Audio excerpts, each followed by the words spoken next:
as Dorothy said, I am the founder, or Trevor and I together have founded Cornerstone. We've been running since 1998, when we opened a bank account with £10 and set off on a journey. And here we are 23 years later, and God is still doing incredible things. So in terms of our history, we started off particularly doing forever fostering. So we have a family of families, and in 21 months we placed 21 children into families, and I think all but 3 of those children were eventually adopted. And so one of the things that is astonishing about Cornerstone's history really is the amount of fostering into adoption that we've done. So the average across the nation is 15% of children who are fostered become adopted. Ours is 75%. And in terms of post order, we have a 0 adoption breakdown rate. And the reason for that is that our social workers are awesome, our families are awesome, and our God is awesome. So we would say that we're just ordinary people with an extraordinary call, and that we are living our lives according to Matthew 25. So I'm sure it's a scripture that you're all familiar with. Then the king will say to those on his right, "Come, you who are blessed by my Father, enter into your inheritance, the kingdom prepared for you since the creation of the world. For I was hungry, and you gave me something to eat. I was thirsty, and you gave me something to drink. I was a stranger, and you invited me in. I needed clothes, and you clothed me. I was sick, and you looked after me. I was in prison, and you came to visit me." Then the righteous will answer him, "Lord, when did we see you hungry and feed you, or thirsty and give you something to drink? When did we see you a stranger and take you in, or needing clothes and clothe you? When did we see you sick or in prison and go to help you?" And the king will reply, "Truly I tell you, whatever you did for one of the least of these brothers and sisters of mine, you did for me." I remember this scripture being something that was so powerful for us right at the beginning, and particularly that sense of the calling of God, that I was a stranger and you took me in. That the children that come to Cornerstone are indeed strangers, they're the children of strangers. And we open our homes to these children because they are in such desperate need. They are in need of food and clothing, they get sick. Quite often they do end up on the other side of the law. And all of these issues really are things that Jesus has asked us in terms of his final commissioning call to make part of our lives. And I remember as a social worker thinking, I can chronicle the lives of lots of children, or I can change the lives of a few. And so Trevor and I together have 8 children. We've got fostered children, adopted children, as well as birth children. And over the years of Cornerstone, we've literally seen dozens and dozens of children whose lives have been changed, and quite miraculously. And we don't have time to go into all of the stories. But in terms of why we do it, it's because it is a missional call. And Simon is going to talk to you a little bit more about that, really. In terms of what it is that we do, we are registered with Ofsted. And so we are a service that is able to recruit and train and approve foster carers. And then when people have gone through the process, if they choose to then adopt, we can support them through our post-adoption support service to assist them with their adoption. We are uniquely Christian. We only take practicing and committed evangelical Christians. Although having said that, we will take Christians who fulfill that criteria from any denomination. So there is a statement of faith and a genuine occupational requirement to be fulfilled. And we basically say what it is to be Christian, what it is that we mean by that, unapologetically. We're seeking to grow Cornerstone into various parts of England and now into Scotland. So we have families down as far as Leicester, and we're pushing down even further. Simon will be pleased about that. Yes, further to go, Simon. So Hull and Grimsby, across to Liverpool, up as far as Northumberland, and just recently we became a charity registered in Scotland, and we're seeking registration with the Care Inspectorate up there as well, so that we can serve the children of Scotland through opening a service there. So I think that in terms of what it is that we do, we effectively are taking into our homes the children that the state is responsible for in terms of the corporate parent, and that can be for a multitude of reasons. But the biggest reason, if you boil it all down, is what's called adverse childhood experiences. So children who have experienced abuse and trauma, neglect, abandonment, separation and loss, and all of these things, domestic violence, and when you put all of that together, however old the children are when they come to us, that does have an impact on them. It has an impact on their physical health, on their mental health, on their behaviours, and the biggest impact that it has is on their capacity to attach, to be open, to be loved, without feeling shame and rejection. The impact of early years abuse does affect children even when they are trying their very best. And our experience, particularly in terms of church, is that we've had some amazing experiences with children's workers and youth workers who've been incredibly understanding, very, very helpful. But we've also had the raised eyebrows and the tucks and the looks and the things that are incredibly unhelpful when our children weren't perhaps behaving in church or in a Sunday school room the way that the leaders thought that they should or could. And I think it's really, really important that for us, particularly as the adults, that it is our responsibility to keep our children safe. And it's our responsibility to share appropriate information, perhaps with the safeguarding lead or with whoever's in charge of the Sunday school. But that information doesn't have to be shared with everybody, because our children have a right to be respected and their confidentiality has a right to be respected.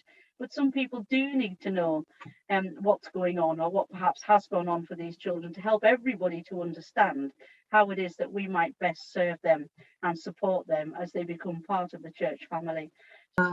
We'll continue on to the next bit of the session, and Simon will kick us off with that. Hi everyone, it's lovely to see you all. It's really encouraging seeing so many of you come on tonight. For me, I'm a social worker, and it's just wonderful to see so many people wanting to look at a subject very close to my heart, and I'm sure it's close to many other people's heart as well. Now, just a brief introduction. I am a social worker. I work for Cornerstone. I have been a social worker for 8 years now, and my job is to assess foster carers and support them. And that's what I do on a day-to-day basis. But I've been given a slot this evening of looking at caring for carers and what is it the church family can do to try and support some of our foster carers and adopters.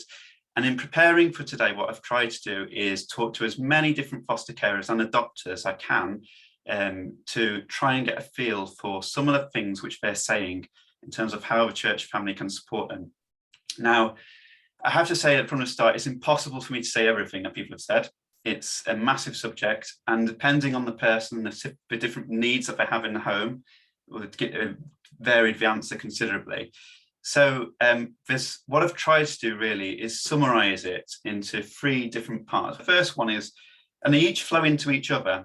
So the first thing is that the church needs to be seeing fostering and adoption as a mission, as Pam was saying, but not just for the adopters, not just for the foster carers.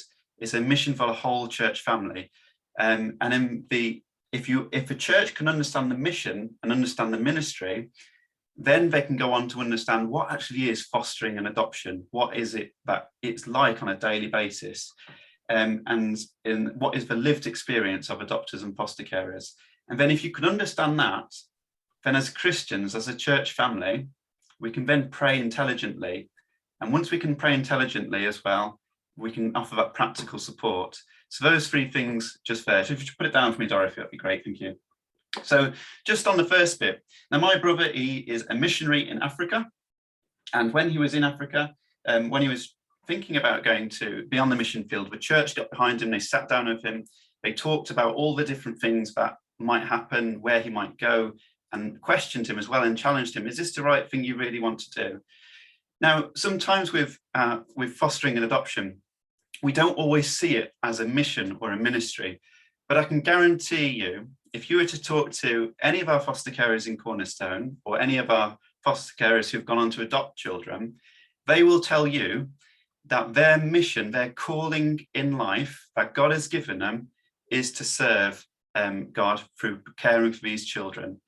And so one of the things that I really want to say is that question, if you don't take anything away from this bit, remember this bit. is adoption or fostering, is it something that people in church, the individuals in your church, are they doing it as individuals, or is it something the whole church family is doing as adoption and fostering? Is adoption and fostering, are the adopters the ones who are adopting the children, or is it the church which has adopted the children into the church family? And I think that distinction is massive. And if we can start to make that distinction, then that changes things. I've got a little boy, he's 8 months old. About 2 months ago, it was his dedication. And in the dedication, my church family were amazing, and they made lots of promises. And they said, one of the things they said is that they would be supportive of us and of him, and they would pray for him and care for him. Now, in the same way, we can't do that for foster care, foster children and foster and adopted children, but the principle is still there, that we should be a church family who are willing to be able to get behind these children, to pray for them, and adopt them, and not see it as just something that foster carers or adopters just do on their own in isolation. So that's the first bit, and if you can hold on to that bit, that'd be great. But it's, as I say, it's so encouraging seeing you here, because in some ways it just shows you've already got the mission and the ministry because you're here.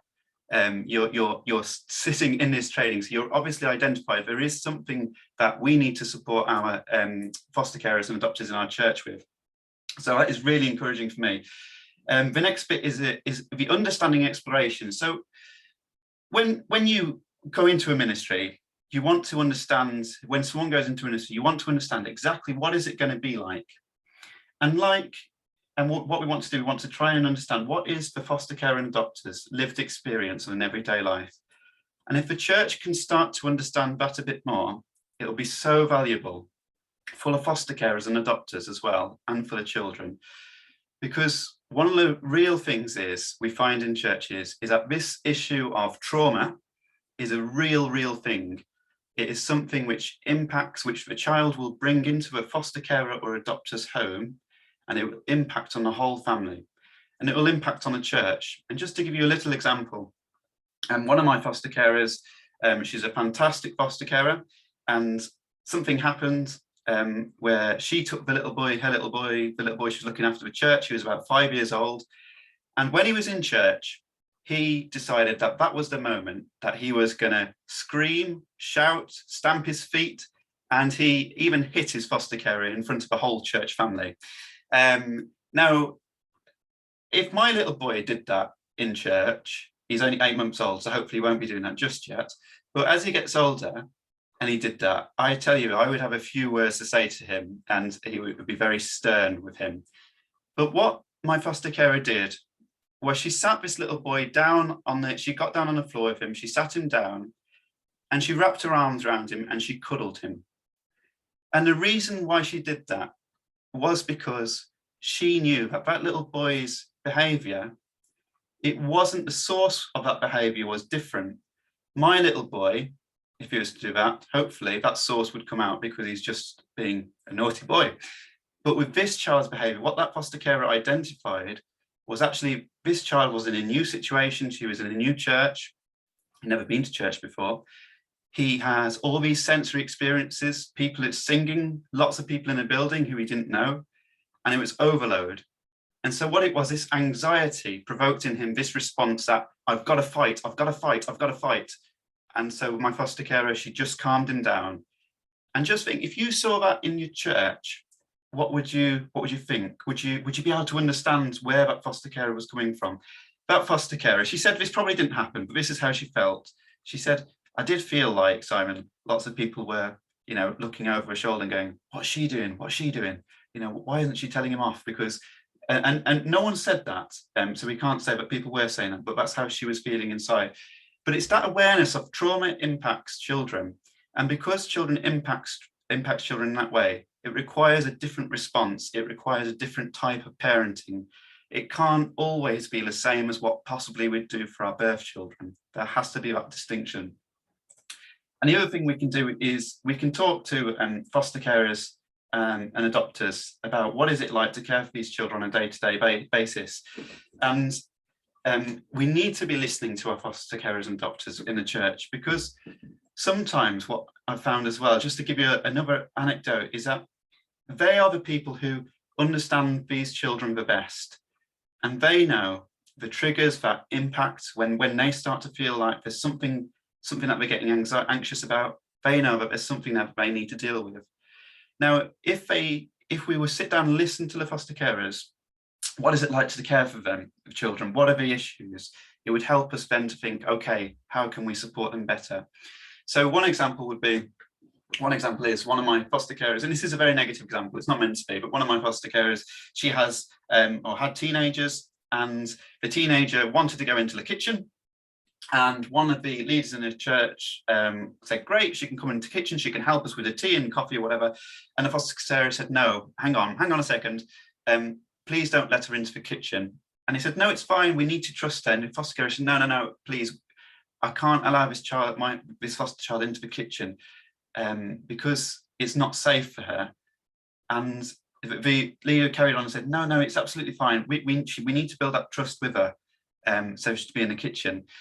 And the foster carer said, no, she needs to be out of the kitchen. Come on, out of the kitchen you come. And the reason why the foster carer said that was that child was a child who significantly self-harmed herself with, and if she got into the kitchen on her own, there's knives handy, there's chemicals in the kitchen, and she would have drank that and she would have cut herself, or there's a possibility of that doing that. So she was trying to say to the church leader, without breaching that confidentiality, that it's not safe for that child to be in there. So it's just about being aware, if a foster care adopter is saying about a child, we need to be really aware that that's why what they're saying. And the other thing with that is we need to be listening to our foster carers. And I've said that before, I'll just say it again, because so often what foster carers need and adopters need is that when you see them in church, they will be these people who seem to have it all sorted, I'm sure. And they will look like they have got X, Y, and Z going on. They're a perfect family. But so often, my experience of talking to adopters and foster carers as a social worker, people do tell you things, and it is encouraging, but it's also a very privileged position. But you learn that actually things aren't always going on right. And actually, sometimes adopters and foster carers, they are only barely managing. And people don't see that. They don't see what's going on under the surface. They don't know what's happened coming in for church, but there's a big fight going on, and they need to come in and just be able to offload on someone. And sometimes we can have a tendency to say, and this isn't a bad thing, it's a natural response, but sometimes we do say, and we're guilty, every one of us is guilty of it in some form or another, but we say, yeah, I know exactly how you feel. You know what? My little boy does exactly the same as that. And sometimes the foster care or adopter, they want to go, no, you don't know, you can't know. It's impossible to understand because there's so much more going on here than because there's other things that are going on. And that tantrum is not just a tantrum, it's so much more than that. Now that's the second thing, just about trying to understand and explore. And the last thing that we can do is that prayer and practical support. Now I just want to spend last bit talking about this. Now, I think if there's anyone who wants to foster children, that they should come, who is a Christian, that they need to come to Cornerstone, because Cornerstone is the best fostering agency for them. And I don't say that because that Cornerstone is particularly good at any specific thing. Obviously, we think we are brilliant at what we do. But I say that because what Cornerstone is based on is that we are based on something which is greater than any intervention or anything that humans can think of, and that's because our foundation is God. And so prayer is the biggest thing within Cornerstone for us, because when at the end of the day, when all is said and done, and when we're in a position as a social worker or as church family, as even parents, and we say, I just can't do anymore, I have to say, God knows and God understands. So the first thing is what you can be doing. If you see it as a ministry, if you understand where the foster care is coming from, then you can intelligently pray for them. And that prayer is so valuable. And we will never know the impact of our prayers until we're in heaven. So let's be people who are really praying for them. And the other thing, in terms of practical support, we have with us today, she's hiding away today, but Rachel McClure is with us, and Rachel is from Biblical Counselling UK, and she's doing some research into fostering and adoption and support that foster carers and adopters receive. and how the church also links into that. And what she found was foster care and adopters, will ask up to 3 times the church family before they seek professional help. And these are just preliminary results, but we were wondering, why is it that foster carers ask 3 times and adopters ask 3 times before then going somewhere else?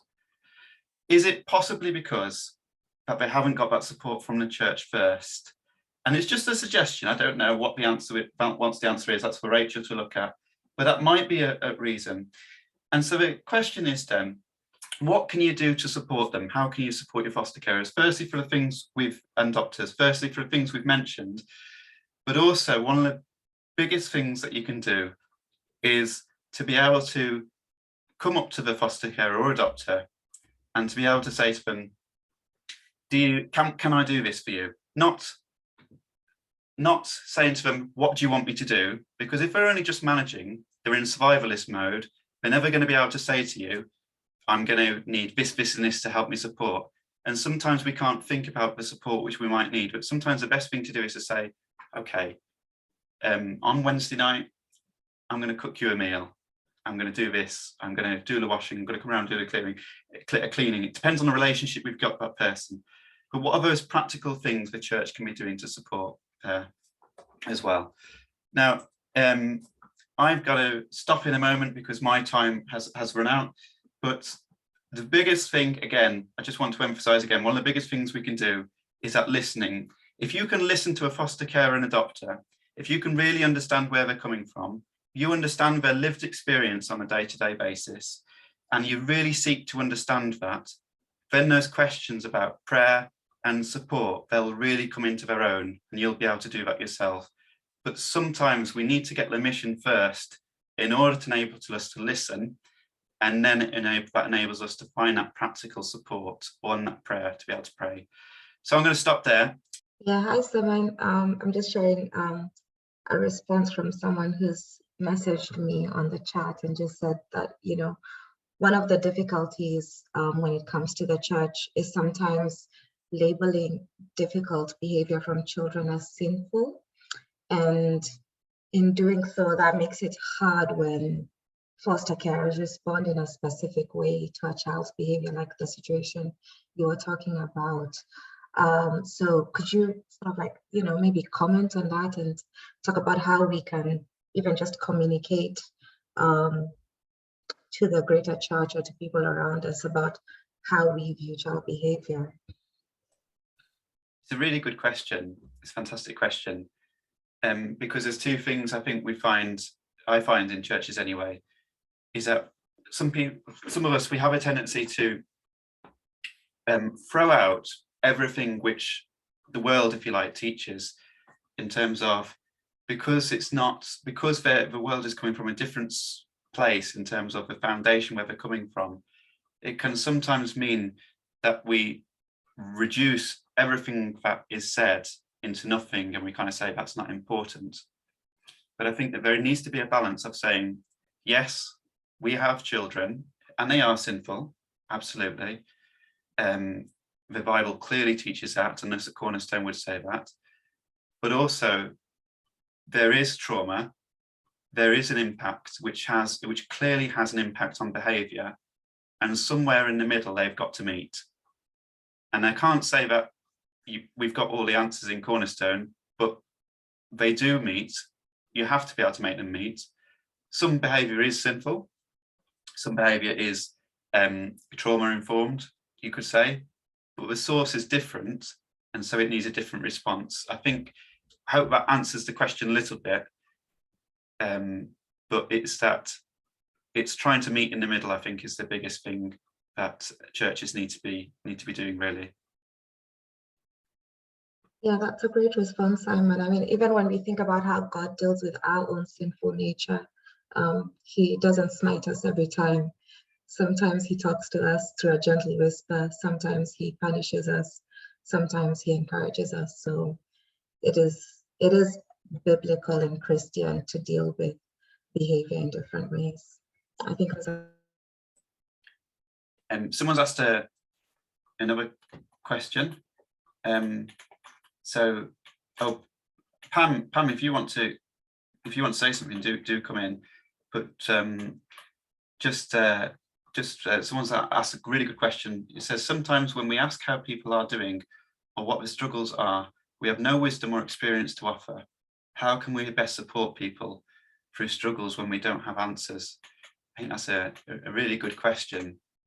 But I think from what I understand from talking to foster carers and adopters who particularly are at that firefighting point, is that when they're explaining things to you, if you're in that position where they're offloading, they don't always want to give you, they don't always want to have that advice and support in terms of maybe do this and this.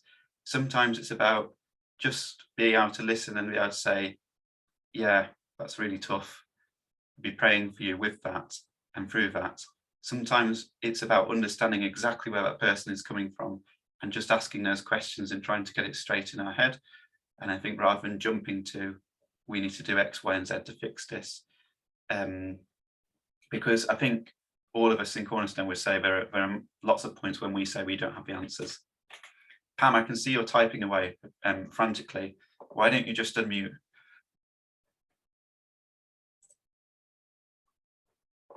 I don't know what she's doing.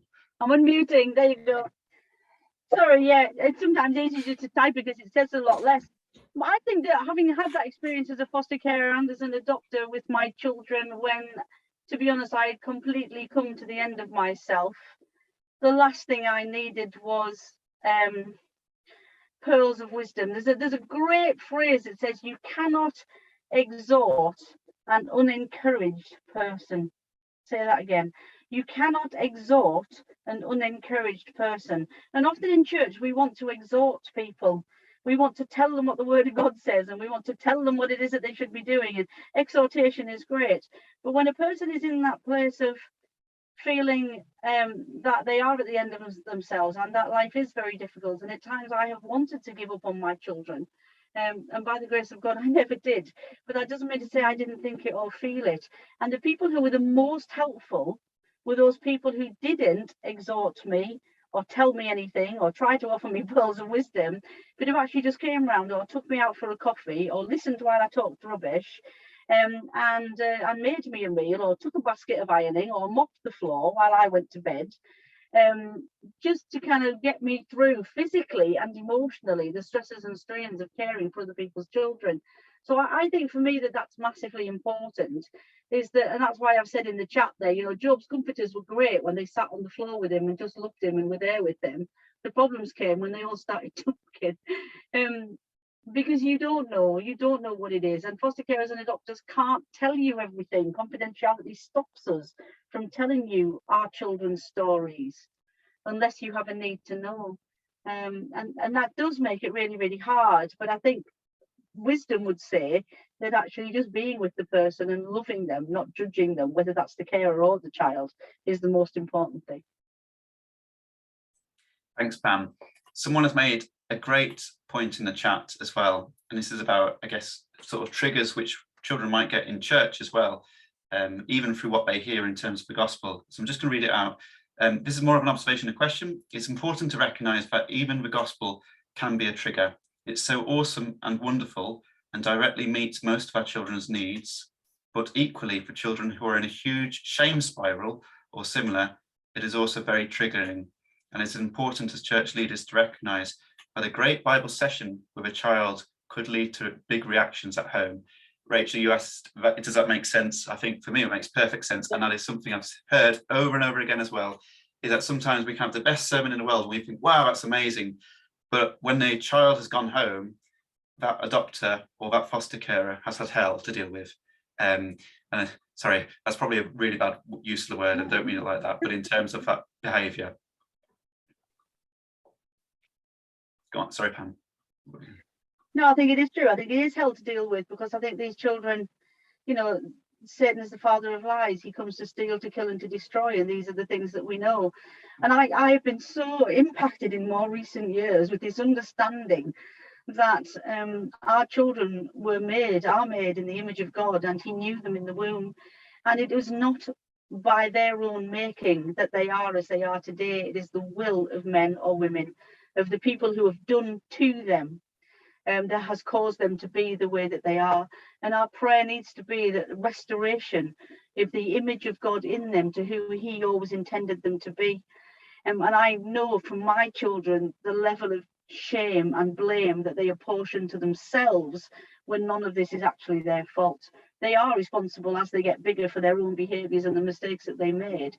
But the root cause of the damage is not with them. It is with those people who did this to them. And that is part of the stigma of being a looked after child, is this assumption that they are naughty or unruly or this or that or the other. And they may end up being those things, but it was not self-generated.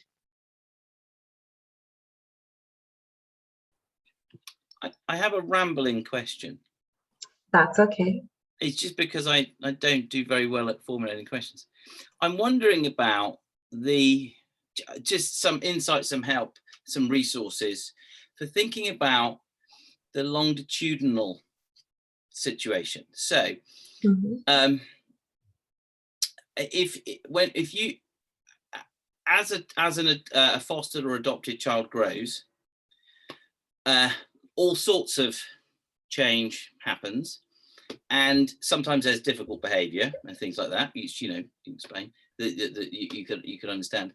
And with your birth children, you tend to have at least some insight into what's going on, because there's a shared, for want of a better phrase, genetic kind of inheritance, right? So you tend to, there's some of the characteristics that unfold you've had experience with, you know. So I can see as my boys or girls grow up, you just have that kind of connection, which means that you can sometimes, now this does go wrong, but sometimes you can see from within their experience, because it maps onto your own, because of that genetic connection.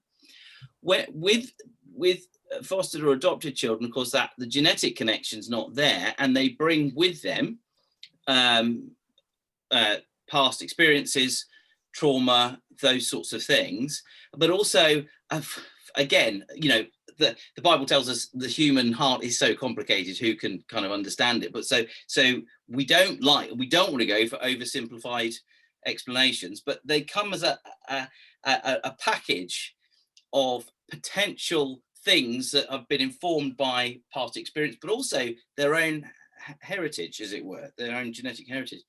As they grow, now I can sort of think, so here's my question: have there been studies, helpful things that can help those of us who aren't fostering to understand more of the dynamics of the discovering your child, your fostered adopted child, and discovering the distances, the differences, you know, that they might be just temperamentally very different to you as a person, and some of the challenges that can bring, and how to help there.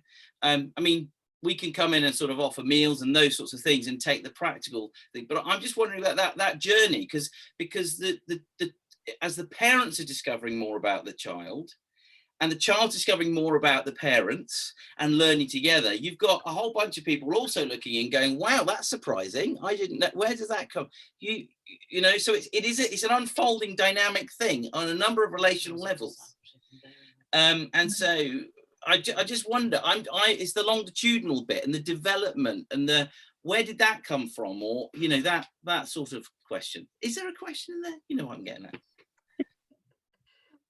As Ava, Power, Simon, you know, work their way to stepping in. I think I understand what you're saying, Johnny, you know, sort of like there's things that you'll definitely discover, but I think one of the key things that you've mentioned yourself is how it all happens within relationship.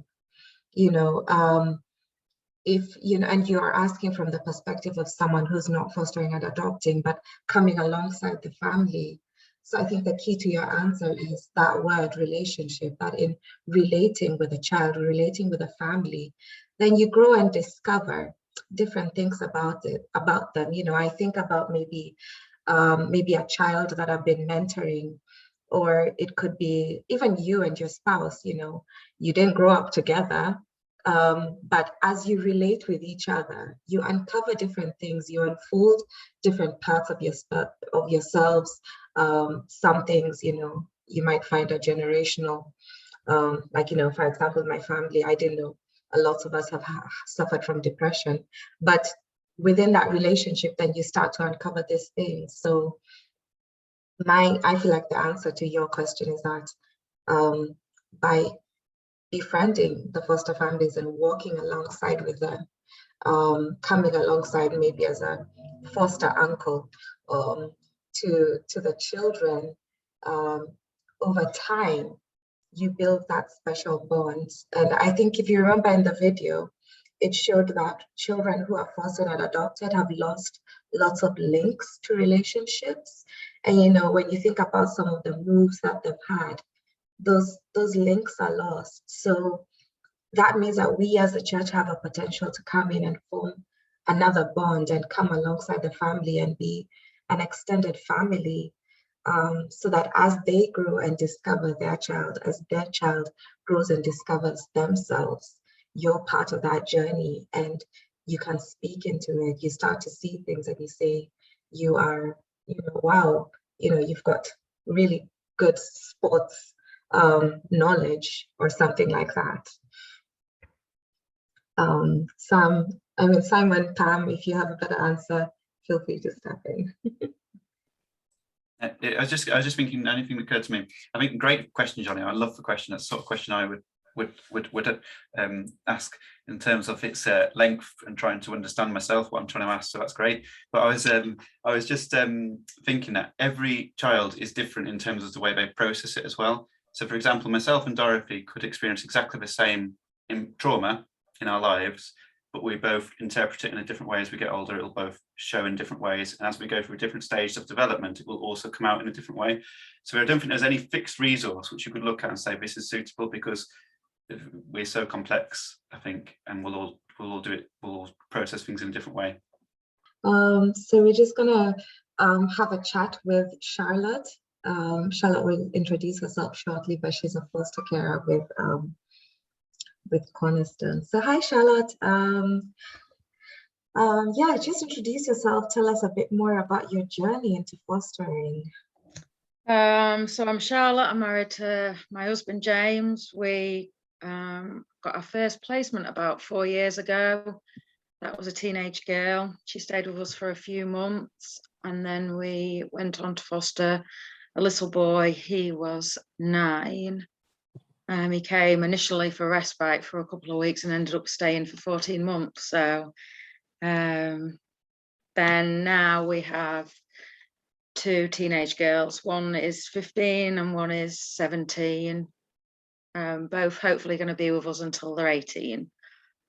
We've also got 2, well, my husband has got 2 birth children that stay at a weekend. They're both autistic, so in our family there can be quite a few different challenges, whether that's our own children or the foster children, but very similar in I sometimes think in foster children that maybe the brains are similar to our own autistic children in certain traits and certain ways that they would respond, and that's because of the trauma that they've experienced and the way that the brains have developed differently from other children. So yeah.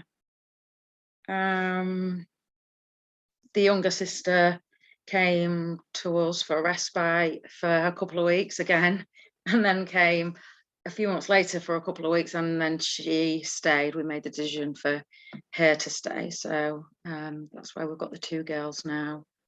Can be quite tricky and challenging because both girls are very different.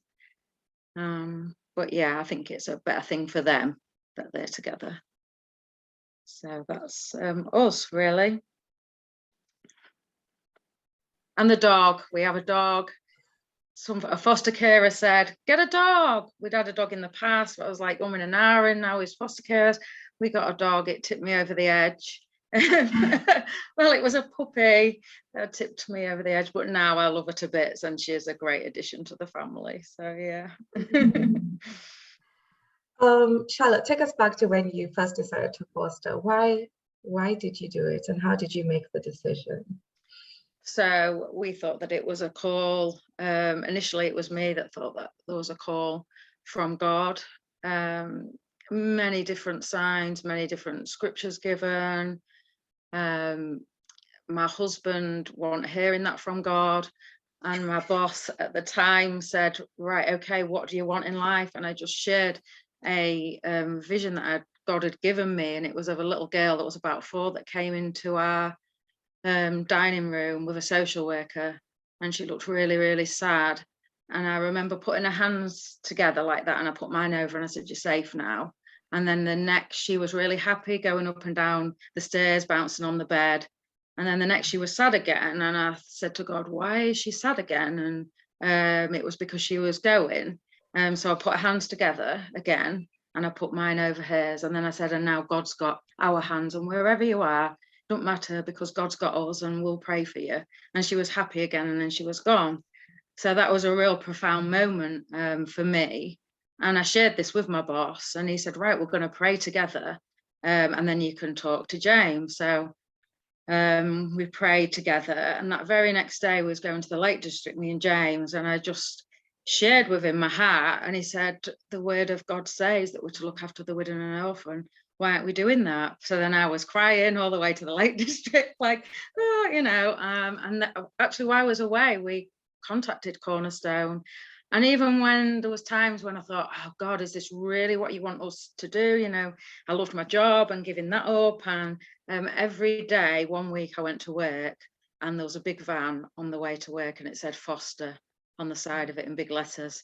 So there was loads of moments like that where it was like, yeah, God's definitely telling us to foster. So that was kind of where our journey started. Wow, that's really amazing. And what keeps you fostering? The fact that it is a mission, like it says in the book of James, you know, that we're to take care of the widow and the orphan. And I think that looks like something not just for us as foster carers, but as a whole church. And I feel like even when it's really tough, which it can be really tough some days, and like Pam said earlier, some days, yeah, you do want to quit, and you can kind of like scream, I want my life back, you know. But in and through it all, you know that God has got a plan. I often ask if it's difficult for God to give me a scripture, to give me a word, something that I can tangibly hold on to, so that I know whatever's happening, no, this is God's plan, this is God's purpose, this child is meant to be in our home, and we're going to see it through until he said it's okay to let go. One example of that is when we had the little boy that was 9, and it was a really difficult time, and most days was really, really difficult. And we got to 14 months of fostering him, and at the time when we fostered him, there was no other placement for him, and very difficult to find him anywhere to go. And so that's why we said when he came to respite that he could stay. So 14 months in, we had a really difficult time when we prayed, what do we do, God? You know, it was really having an impact on our own family too. And we asked a house group to pray that week. And this is the power of prayer. And this is why it's so important as a church that you're backing people and that you're praying with them. We went to church that Sunday, and somebody stood up and gave a word at church and said, somebody in the room has got a wayward son at home, and God wants you to know it's okay to let go. And we knew straight away that that was for us. It really spoke to our hearts and our spirits. And we spoke to the social worker that week and let go of that little boy. That same week, a couple came forward that wanted to foster him, and that was totally off the card that anybody would ever foster this little boy. And somebody came forward at that time. They had just had a little boy from being the same age, 9, and saw him through till he was 21, and he's had the same difficulties. And they wouldn't have been available at first all the time, them 40 months, when we was praying with him, when we was loving him, when we was not wanting to give up. And then in God's timing, when everyone got together and prayed, that all came together. So prayer is a massive, massive, powerful weapon that we've got. And when we don't know what else to do, that we can call on God, and that he's got the answer. He already sees the beginning from the end and knows what's to come, and we've just got to trust that. And yeah, I get photos every now and again now from his new carers with him in his cadet's uniform, and he still has problems and he still has challenging behaviour, but he's growing, you know, and we're all works in progress, and he's a work in progress. And yeah. So you've mentioned, you know, your small group praying for you. Can you think of any other ways that the church, in their interaction with you and your family, ways that they've been helpful, but also any ways that may have been hurtful? Yeah, Simon already mentioned this one. When parents say, "Oh, my child's just like that," or they try to fix, I find that really hard, because these kids are so different. They're not wired up the same as regular kids, and a lot of the behaviour is coming from trauma, not a place of naughtiness. And for somebody just to come along and say, "Oh yeah, my kids are like that," or "Have you tried this?" can kind of like be a little bit soul destroying. And I find the most helpful thing is, I've got one friend that will just listen and just say, "Gosh, that must be really tough. Can I pray?" You know, and that is priceless, and it's so precious. You know, our kids aren't going to be fixed overnight. It could be a lifetime of therapy, of prayer, of just loving that child, and we might not even see it in our lifetime. But when people just are willing to listen and willing to pray for situations, not needing to know all the details, but just knowing that God knows, you know, we don't have to know all the details, God knows, and that we can offer them children in prayer. That's the most helpful thing, as well as the practical things like Pam, you know, said, whether that's ironing for somebody, or I tend to buy clothes that we don't have to iron, so we don't iron in our house.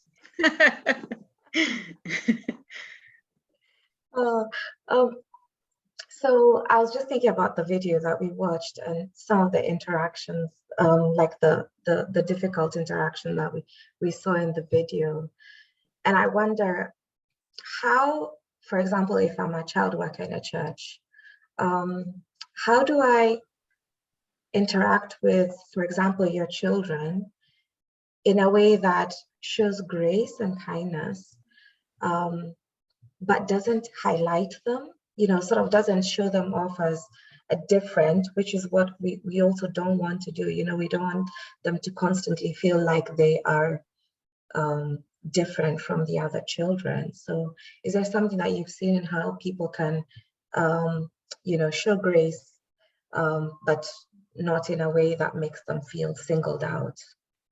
I think just being natural, just being kind, just being encouraging, just the same way that you would with all the other children in the Sunday school. I think it's important that the Sunday school teacher knows a little bit of information, so that if a child does go into a meltdown or is finding a situation difficult, they can see that, and that the foster carer has kind of given the Sunday school worker tools that could work in difficult situations, not being afraid really to come and get the carer and ask if the carer sits in for a little while, not pushing, but that's probably the wrong way to say it, but not over encouraging children to be friends with their children, because kids naturally make their own friendships and their own choices, and it can be actually detrimental to children to be kind of forced into relationships on both sides.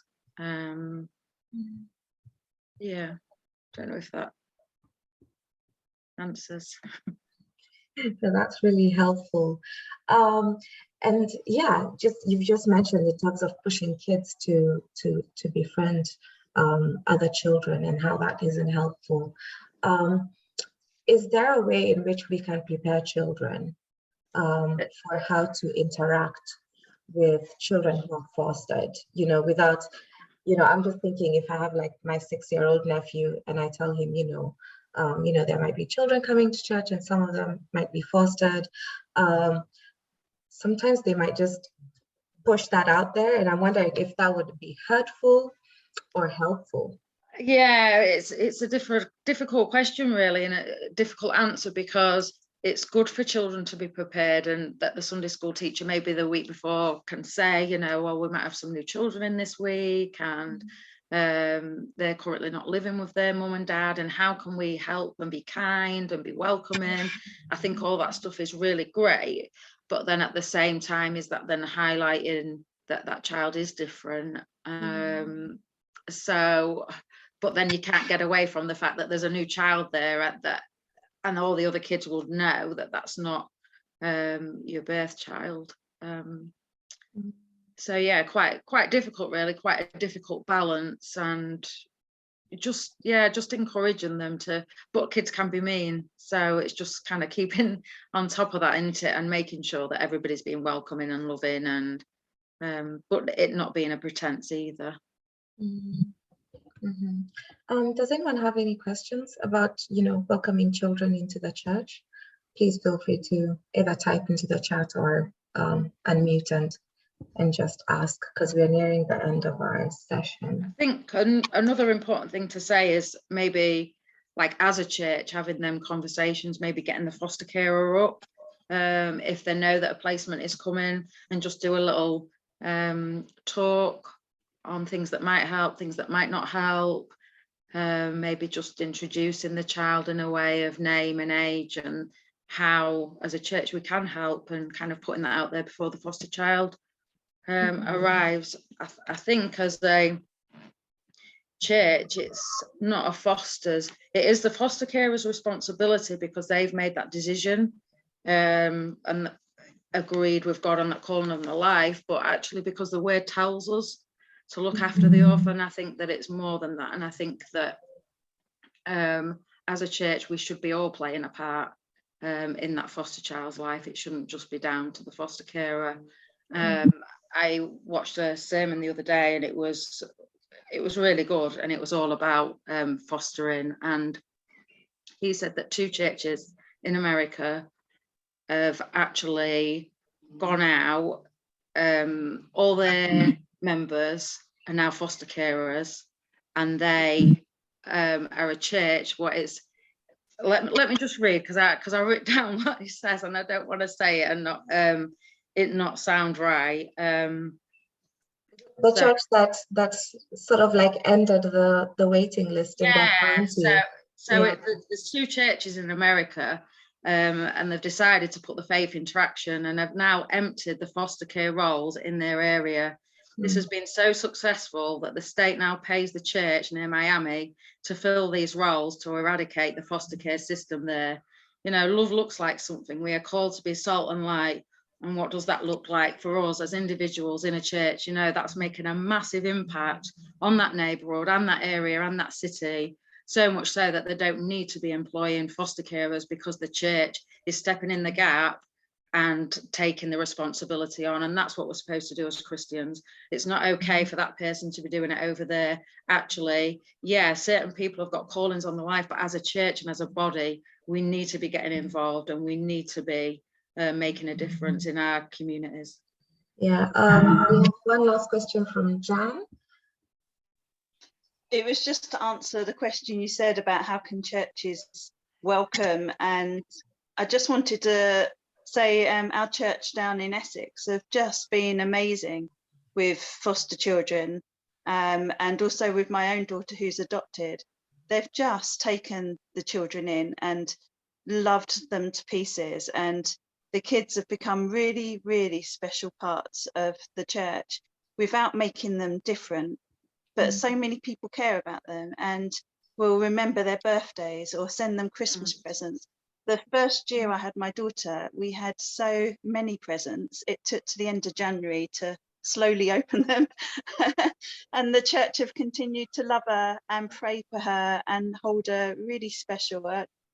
Churches can do this really well. And I love what you've just said, Charlotte, about that church in Miami.